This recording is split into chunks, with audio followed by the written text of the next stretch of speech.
Switzerland hasn't fought in a foreign war in over 200 years, and the popular explanation that the Swiss are just naturally peaceful isn't just incomplete, it's almost backwards. Because behind that neutral flag is one of the most heavily armed, most fortified small countries on Earth. Today I'm going to show you how Switzerland's neutrality wasn't born from pacifism at all. It was born from a brutal military defeat, then handed to them as a favor by the powers who didn't trust each other, and how the Swiss turned that gift into the best armed peace policy in modern history. Rewind to 1515. Switzerland wasn't neutral at all. It was one of the most feared mercenary military powers in Europe, hiring out Swiss soldiers to fight everyone's wars. Then, at the Battle of Marignano, the French crushed them badly. That defeat did something unexpected.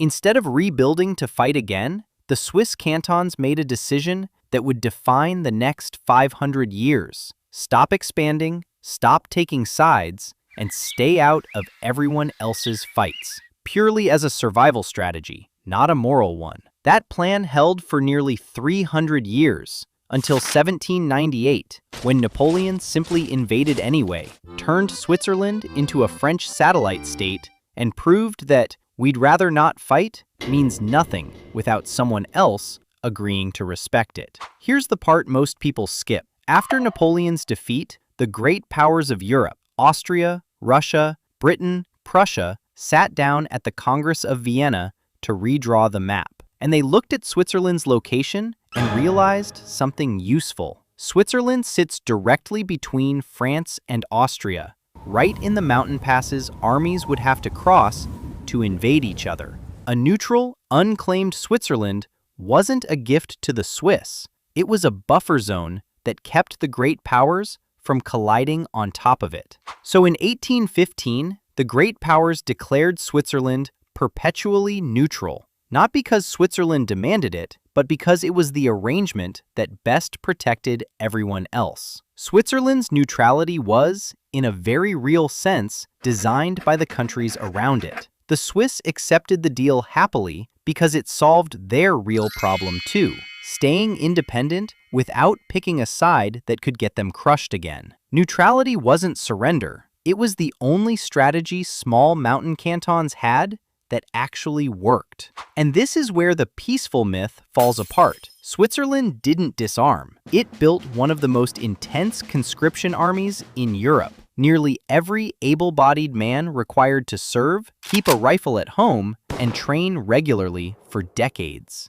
World War I tested the theory. Fighting raged on Switzerland's borders on every side. The Swiss mobilized their entire army, sealed their frontiers, and simply didn't join. It worked, barely. And it came at real economic cost. Then came the real stress test. By 1940, Switzerland was completely encircled. Nazi Germany and Fascist Italy on every border. Neutrality on paper meant nothing to Hitler. So the Swiss did something extraordinary. They built the National Redoubt, a hidden network of fortresses drilled straight into the Alps, artillery positions inside mountains, a plan to abandon the lowland cities entirely and retreat into an unconquerable rock fortress if invaded. The message to Hitler was blunt. Invading would cost more than it's worth. It's worth being honest here, too. Swiss neutrality during World War II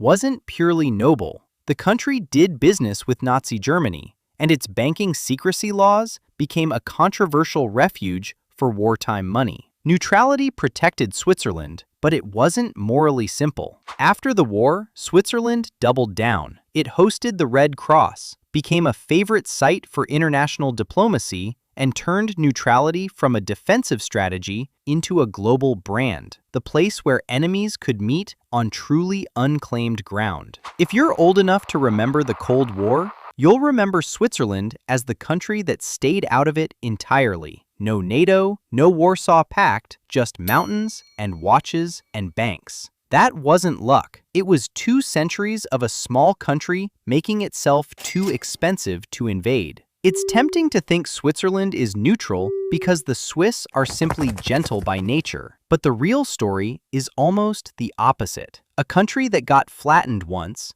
learned the lesson permanently, and spent 5 centuries building the most heavily defended no thank you in the world. And even that's still evolving. Switzerland didn't join the United Nations until 2002, and debates about its neutrality flared up again after Russia's invasion of Ukraine, when the country broke tradition and joined EU sanctions for the first time. So the next time someone tells you Switzerland stayed out of every war because it's peaceful, tell them the real story. It stayed out because it made staying out the most expensive mistake any army could make. If you liked digging into the hidden history behind something you thought you already understood, subscribe, because it turns out even peaceful countries usually have a much harder story underneath.